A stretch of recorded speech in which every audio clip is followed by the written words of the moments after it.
Her true story from Nevada. My son laughed and said, "You're just a burden," after I gave him my savings, so I took back the wedding fund. He toasted to freedom. I toasted to silence. You are an old hag. You're just a burden. Don't trip on your walker. Yeah, it was one of those perfect Nevada evenings.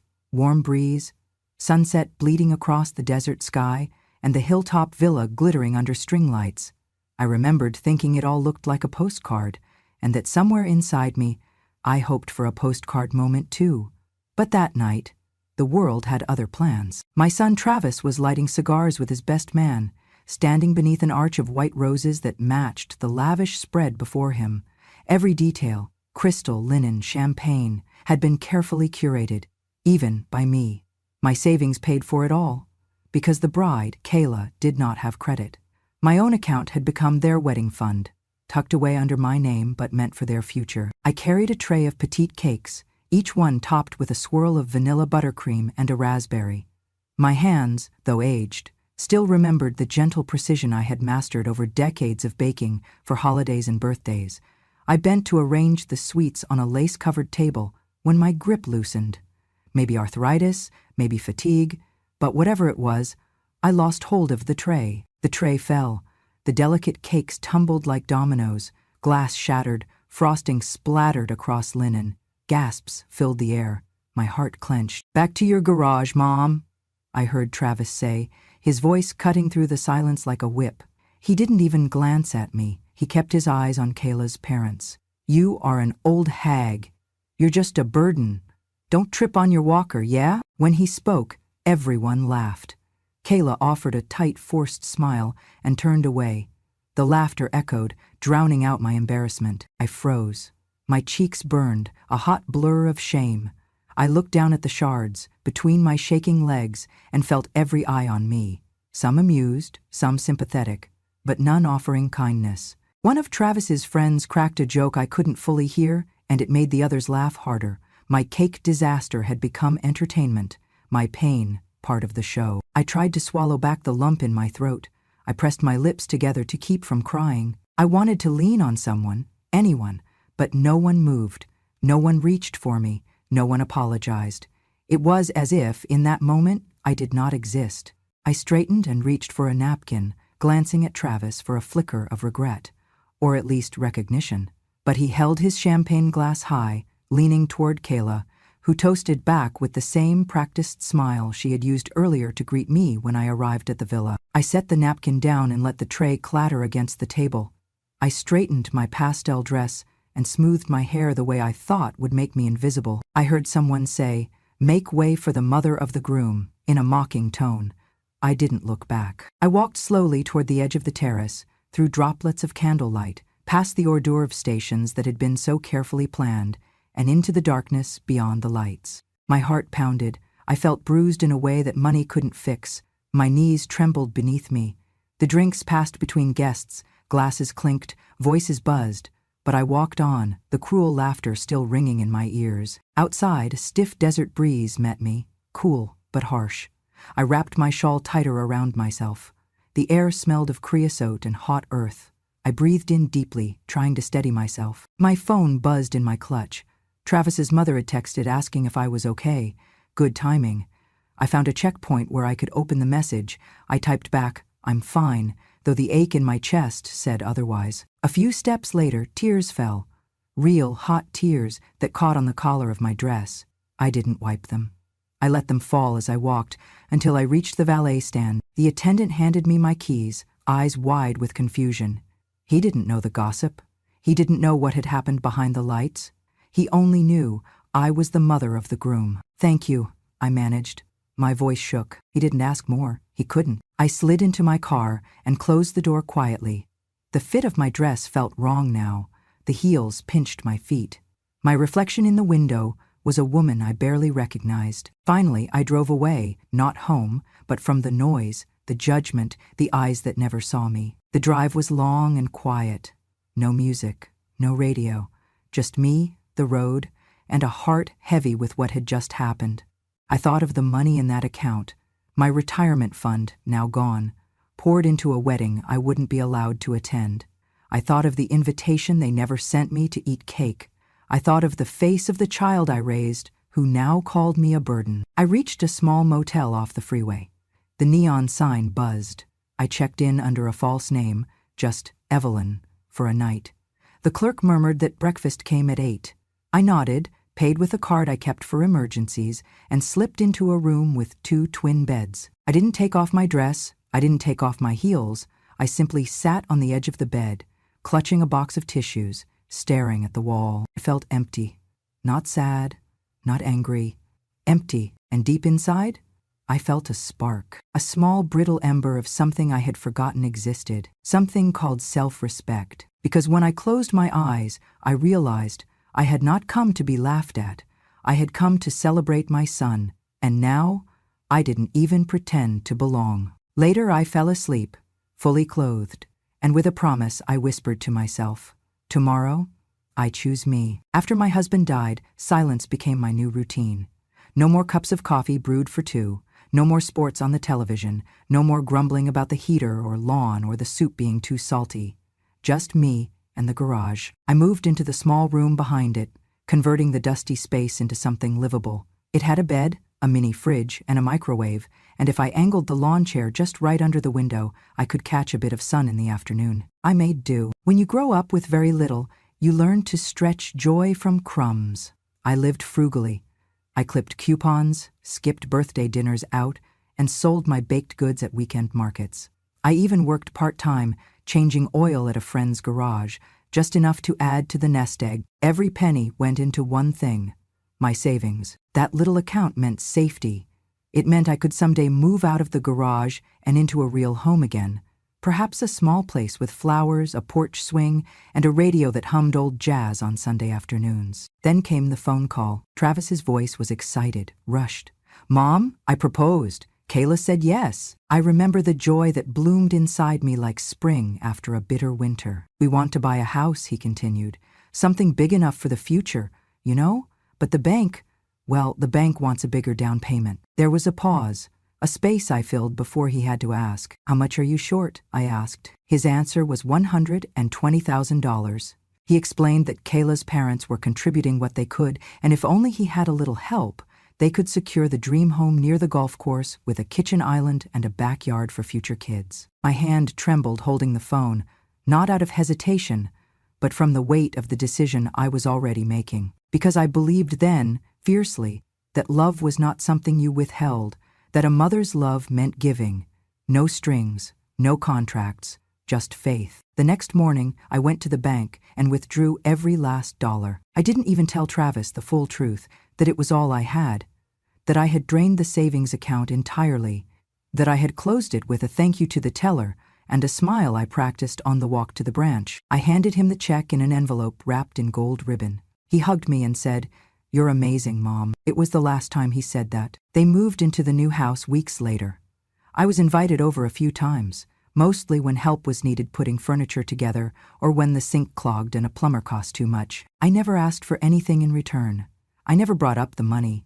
Not when they upgraded their car, not when they flew to Aruba for their engagement shoot, not when the wedding invitations arrived, designed with gold foil and pressed florals. I remained in the garage, still working, still quiet, still proud, in my own quiet way, that my son had everything I never did, until the engagement party, until the cake, the laughter, his words, that smirk. "You're just a burden, Mom." He said it like it was a joke, like I was an afterthought, a shadow clinging to the edges of his spotlight. That night, after I left the villa and checked into the motel, I lay awake staring at the popcorn ceiling and felt something crack inside. Not like the break that comes with sudden grief, but like the slow snap of something stretched too far for too long. In that moment, I saw the truth I had refused to accept. I had given Travis everything: my time, my youth, my love, my money, my safety. And what I had received in return was not respect. It was erasure. He did not remember the garage shifts. He did not know I had pawned my grandmother's brooch to cover the last $800 of that down payment. He did not know that I gave him everything not because I had to, but because I wanted him to never feel the hunger I had known. But what I failed to teach him was gratitude. What I failed to demand was respect. That night, lying on that motel bed, I made another decision. Not out of anger, but out of something cleaner, clarity. And from that clarity, I whispered to myself, no more. I came back that night to my little garage room, the one with the cot pressed against the wall and the smell of cold concrete in the air. The light flickered for a moment before steadying. The silence wasn't new, but that night it wrapped tighter around me, like a coat made of old sorrow. I placed the leftovers from the engagement party on the counter. No one had stopped me as I left. No one had asked if I was okay. Not Travis, not Kayla, not one guest. My hand trembled as I poured myself a glass of water.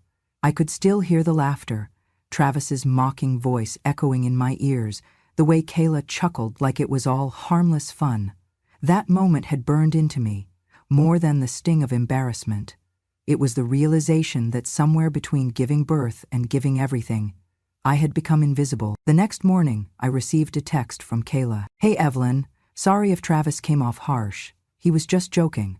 Don't take it so seriously, okay? It was a big night. No apology, no accountability. Just a smooth brush off and a smiley face emoji at the end, like I was a moody child who needed a nap. I stared at the screen for a long time, then turned it off. For days I stayed quiet. I didn't confront Travis. I didn't demand an explanation. I cooked when asked, cleaned up when the sink overflowed, took out the trash when no one else noticed it piling up, and when the florist came by to finalize the wedding flowers, Kayla asked me to just stay in the back. This is kind of a formal meeting.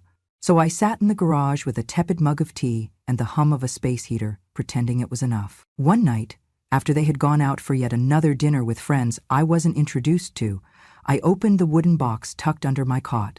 Inside were envelopes, birthday cards, school photos, a lock of baby hair taped inside an old journal, and the one thing that caught my eye, the card from his 10th grade birthday. To the strongest woman I know, Travis had written in shaky teenage handwriting. One day I'll buy you a big house so you don't ever have to work again. I held the card in my hands, tracing the ink with my finger like it might bring back the boy who once looked at me with admiration instead of inconvenience. Where had that boy gone? Somewhere between adolescence and adulthood. He had forgotten. Or maybe I had allowed it to happen, slowly, without resistance. Every small surrender I made, every unspoken disappointment, had trained him to believe that I would always be there, always quiet, always giving. I wasn't even the guest of honor at this new chapter of his life. I was just a fixture, like a forgotten photo on a shelf, there but not seen. The next morning, I stood in front of the mirror, looking at myself, gray hair escaping its bun, lines etched around my mouth, eyes that still searched for softness in people who had long stopped offering it. I wore slippers with holes in the soles and a sweater that had once belonged to my husband. Somehow, I had convinced myself that this was all acceptable, that it was okay to be treated like a shadow as long as my son was happy. But I wasn't okay, and he wasn't happy because of me. He was comfortable because of me, enabled by me, and now emboldened to treat me like I owed him even more. I had been more than a mother. I had been a nurse when he had chicken pox, a tutor during algebra, a chef when he was a picky eater, a cheerleader through his baseball years. I had been the net every time he fell, the shelter every time it rained. But now I was the afterthought, the burden, the joke. That night, as they laughed in the living room watching some wedding reality show, I sat at the edge of my cot and cried. Not the loud, sobbing kind, but the quiet, leaking kind. The kind that slips out when your soul finally admits it is tired. I reached under the cot and pulled out the photo album, the one they had no interest in flipping through. Page after page of our life, the beach trips, the lost teeth, the birthday cakes shaped like dinosaurs. In every photo, I saw a version of me I had forgotten. Strong, proud, essential. I stared at a photo of Travis on his graduation day. I had stood behind him, smiling so hard my cheeks hurt, holding a handmade sign that read, "You made it, and so did I." He had wrapped an arm around me then. That same arm now reached past me at the dinner table. That same boy now told me to stay out of the way. My tears blurred the image, but I didn't wipe them away. That night, I didn't sleep. Instead, I sat in the dim light of the garage, holding those pieces of our past, and realizing one painful truth. The boy who had once called me his hero had grown into a man who no longer saw me at all. I had not stepped foot into an office like this in years. The smell of wood polish, the soft ticking of a clock, the hush of quiet decisions being made, it all felt foreign, and yet, for some reason, I was not afraid. I sat on the edge of a leather chair in the office of Mr. Harold Keene, a lawyer I once used during probate after my husband passed. The same man who had helped me close the chapter on a marriage of 35 years was now going to help me close something else. "Mrs. Hill," he greeted kindly, adjusting his glasses, "what can I do for you today?" I pulled the small blue folder from my handbag and placed it on his desk. "I need to know if I still have rights to this account," I said simply. He opened it, scanning the paperwork. "The wedding fund," he said, reading aloud, "set up for Travis Hill and Kayla Monroe. You're listed here as a joint account holder, along with Kayla, but not Travis?" "That's right. She did not have good credit. They asked me to co-sign." Harold nodded slowly, then looked up at me with a question in his eyes. "Are you trying to make a withdrawal?" "I am," I said. "Before it's spent on a wedding I no longer belong to." He tilted his head, waiting, so I told him. Not the long version, just enough, the cake tray, the laugh, the insult in front of a room full of people I had partly paid for. I did not cry. My voice did not shake. I just said the truth. I gave everything. Now I want back what is still legally mine. Harold leaned back, folding his hands. "You are well within your rights. The funds have not been disbursed to any vendor yet, and no binding contracts have been finalized using this account. If you'd like to withdraw, you may do so today." "Do it," I said. Within the hour, the paperwork was drawn up. I signed page after page. Not once did my hand tremble. Harold asked if I wanted the funds wired to a personal checking account or issued as a cashier's check. I chose the check. There was something solid about holding it, something that made it feel like the beginning of a door I had just unlocked. Before I left, I had him prepare a brief letter to the wedding venue and hotel, notifying them that any future transactions referencing that account should be denied. I reviewed every word carefully, ensuring it was firm but professional. As he slid the final envelope across the table, Harold gave me a long look. "Are you sure you do not want to leave a note for your son?" "No," I said. "Let the silence do the talking." He had a toast to freedom. "This is mine." I left the office with the Nevada sun hitting my cheeks and the check tucked safely inside my bag. It was a peculiar kind of warmth, not from outside but inside, a heat I had not felt in a very long time. The kind that comes not from confrontation, but from a long overdue reclaiming of self. Back in my tiny garage studio, I made a cup of tea and sat at the small wooden table that doubled as my writing desk. I opened the journal I used to keep when Travis was a baby. The last entry had been nearly 20 years ago, after he graduated high school. I turned the page and wrote, "Today I remembered that I am not a bank. I am not a ghost. I am not a woman waiting for a thank you. I am Evelyn Hill. I signed away $40,000 for a wedding that did not yet exist. Today, I took it back. This time, I choose myself." It was not revenge. Not exactly. It was not cruelty either. It was something quieter, sharper. It was the refusal to be erased. For days I went about life as usual. Travis did not call. Kayla did not stop by. There were no apologies, no explanations, just quiet. And for once, I welcomed it. I used part of the money to buy myself a new mattress, one that did not collapse in the middle or make my hips ache in the morning. I bought new curtains and a heater that did not rattle like bones in winter. I went to the local thrift bookstore and found a first edition of my favorite poetry collection for $3. I smiled more, even at strangers. I did not need fireworks. I only needed peace. They had toasted to a future built on my sacrifices. Now, I toasted to the one thing I had not given myself in decades, the permission to walk away. The morning of Travis's wedding was unusually quiet. I sat on the edge of my foldable bed, sipping tea from an old chipped mug. Outside, the Nevada sun was just starting to rise over the gravel driveway, casting long golden shadows across the garage door. No one had called me. No text, no invite to help with last-minute setup, and that was fine. I had made my decision. The hotel ballroom, where Travis and Kayla had planned the classy, champagne-drenched ceremony, was booked with a hefty deposit. A deposit I had funded, Back when they said they couldn't open the wedding fund account on their own because Kayla's credit was still rebuilding. Back when I still believed I was part of the celebration. They were supposed to walk down the aisle at 2 p.m. At 1:11 p.m., my phone buzzed violently on the metal shelf. Caller ID, Kayla. I let it ring. Then came a second call. Travis. Then Kayla again. This time, I picked up. A voice cracked with panic shrieked into my ear. Evelyn, what did you do? The hotel says they can't process anything. The bar is closed. The food staff isn't even coming out. Her voice turned hysterical. We have guests arriving. My family's already here.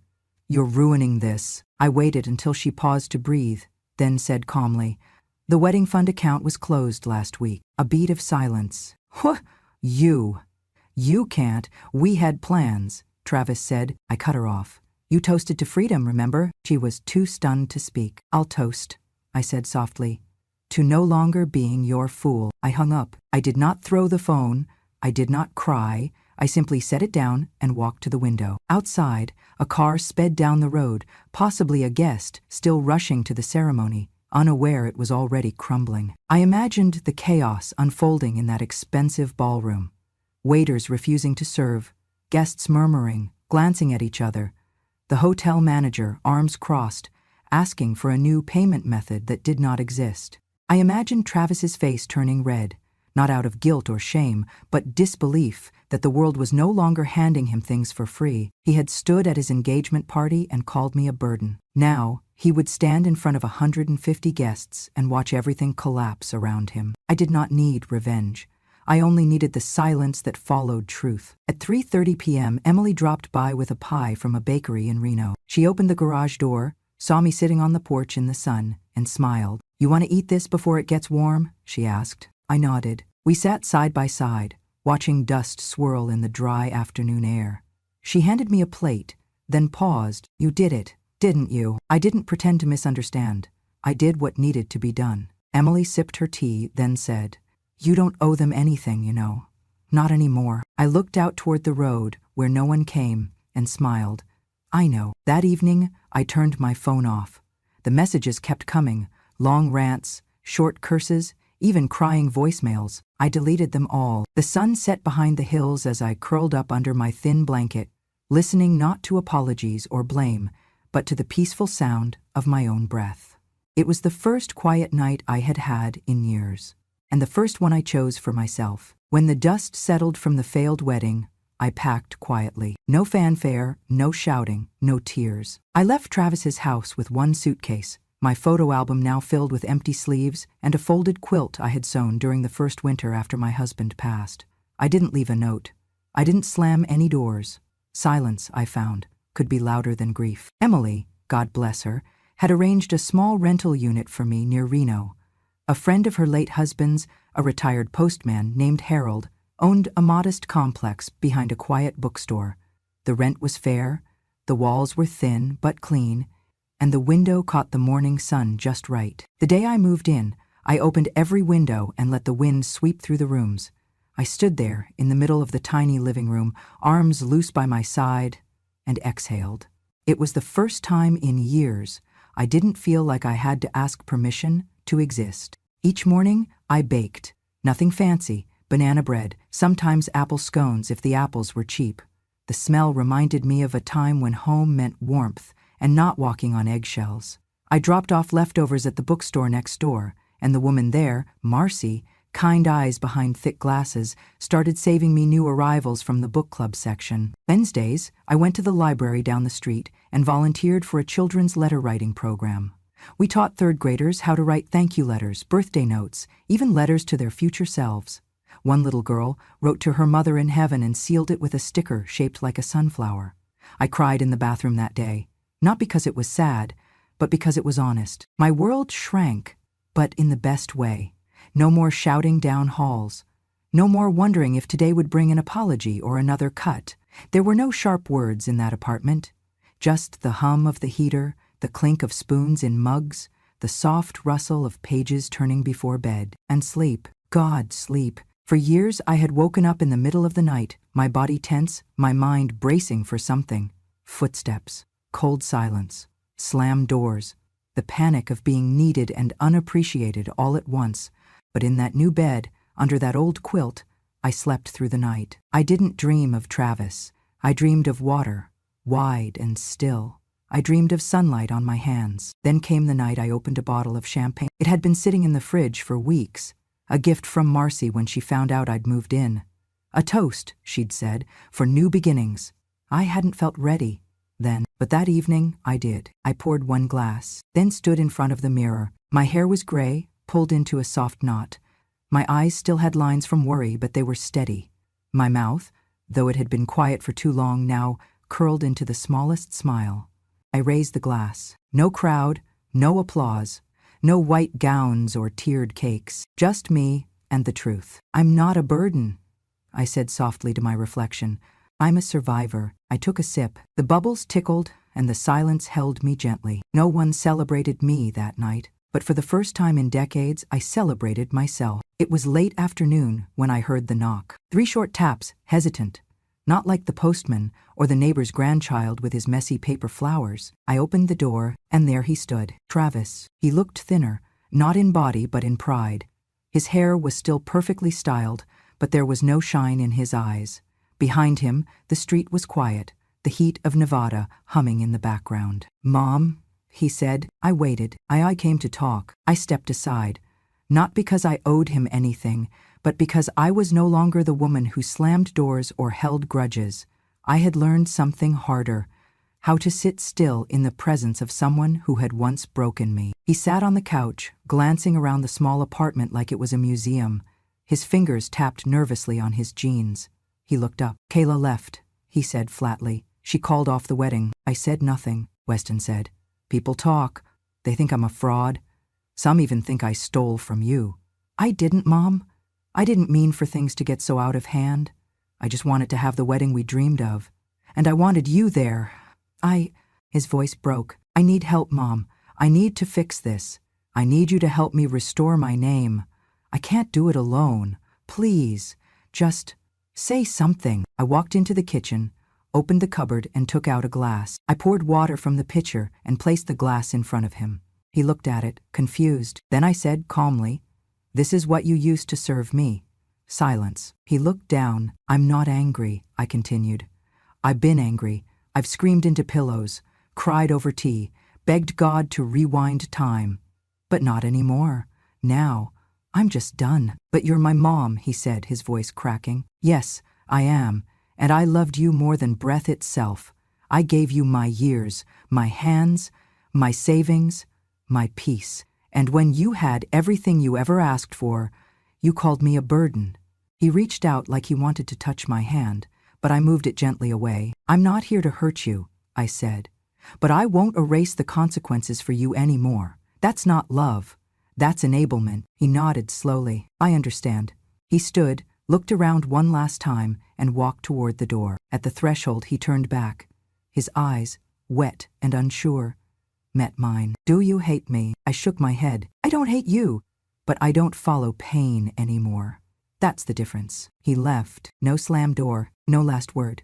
Just the soft click of a life closing behind him. I sat down at the table.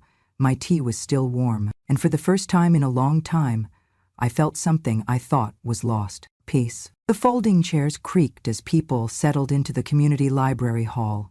Afternoon sun poured through the high windows, turning the dust in the air into tiny gold stars. There were about 30 of them, mostly women with silver hair, a few younger faces scattered in between. Some clutched notebooks, others simply watched. I stood at the front, one hand lightly resting on the back of a chair, the other holding a copy of the speech I had written the night before. But I did not read from it. Instead, I looked out at the sea of expectant eyes and spoke from somewhere deeper. "My name is Evelyn. I'm not a therapist or an author. I'm just a woman who once confused sacrifice with love, silence with loyalty, and pain with purpose." A few heads nodded. "My son once toasted to his freedom.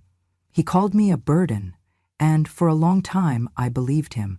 I believed that the more I gave, the more I'd be loved, that the quieter I became, the more valuable I'd seem. But I've learned something important. Your worth is not measured by how long you stay silent for love. A wave of silence rippled across the room, not cold, but reverent. I continued, "We teach others how to treat us not just by what we say, but by what we tolerate." I stood by for years, holding out my hands like bridges, hoping someone would cross with gratitude. But when they didn't, I still stayed. Until, one day, I didn't. I paused, scanning the room. You don't have to wait for someone else to value you. You can do that yourself. You must. When I stepped down, the applause wasn't thunderous. It was warm. It was real. People came to shake my hand. Some shared their own stories in whispers. One woman simply hugged me and said, "Thank you for speaking what I've carried for years." That night, as I walked toward the library exit, a man was waiting near the door. He was tall, with kind eyes, wearing a blazer far too neat for a casual event. In his hand he held a thermos and 2 porcelain cups. "I hope you like chamomile," he said gently. I blinked. He offered a soft smile. "Your talk reminded me of someone I used to love, and someone I forgot to love. Myself. My name's Mark." We sat outside on a bench, under the turning leaves of early fall, sipping tea. He was a retired architect, a widower, and had recently moved into town. Conversation came easy, effortless like the breeze. Over the next few months, we shared many such cups of tea. Mark never asked about my son, never tried to fix anything. He listened, and when he spoke, it wasn't to impress, but to connect. One evening, as winter melted into spring, he handed me a small envelope. Inside was a photo he had taken during one of our walks by the lake. A candid shot of me laughing, wind in my hair, eyes soft and alive. "You look like someone who remembers how to live," he said. I laughed, then cried. We weren't in a rush. We didn't speak of romance. We spoke of quiet, of books, of second chances. Then one Sunday, as the afternoon sun painted my living room gold, we stood side by the window, 2 glasses of sparkling cider in hand. Mark raised his glass. "To healing," he said. I turned to him, heart steady, smile honest. "You toasted to freedom," I whispered to no one in particular. Then I looked at him and lifted my glass. "And I toast to finally choosing mine." Sometimes, silence is not surrender, it is survival. Evelyn gave everything a mother could give: her love, her savings, her home, her voice. And in return, she was called a burden, forgotten, laughed at. But when the ones she loved most closed their hearts, Evelyn did not shout. She simply stood up, walked away, and quietly chose herself. In a world that often tells older women to be quiet, to be useful or invisible, Evelyn reminds us, dignity has no expiration date. Her strength did not come from revenge, it came from rediscovery. She learned that love, without respect, is a prison, and that walking alone is better than kneeling in a place you are not valued. This is not just Evelyn's story. This is the story of every grandmother who was told she was too much or not enough, of every mother whose sacrifices were seen as obligations, of every woman who gave her all, then chose to stop giving to those who never looked back. At Grandma True Stories, we share these powerful voices, stories of silent strength, of late justice, of women who found courage not in loud confrontations, but in quiet decisions. Because we believe revenge doesn't always need to shout. Sometimes it just needs a signature on a check, or a smile over a cup of tea, with someone who finally sees your worth. If this story moved you, if you saw your own mother, grandmother, or maybe even yourself in Evelyn, please subscribe to Grandma True Stories. We tell real stories, inspired by real women, where every line carries the weight of survival and the hope of self-respect. Hit that like, share this with someone who needs strength today, and remember, I burned her photos, but they never burned her worth. Thank you for watching, and to every woman listening, you are not a burden. You are a chapter worth reading.